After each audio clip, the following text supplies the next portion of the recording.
We're at an automatic juice dispensing machine. It's dispensing orange juice and we can see the juice getting prepared right in front of our eyes. So we need to put a $2 bill inside. There goes the $2.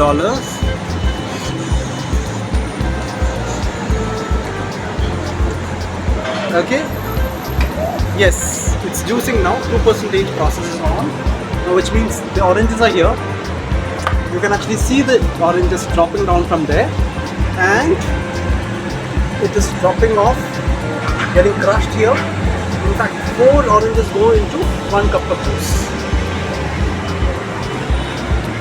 Juice maker, the friendly neighborhood juice maker is going to be out of business soon. This is really cool.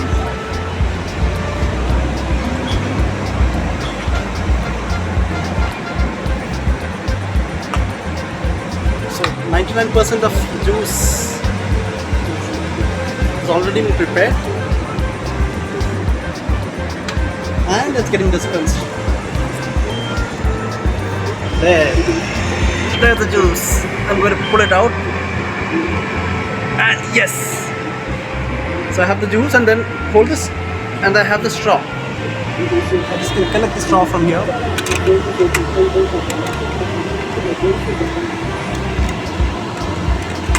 And that's the coolest way of having juice.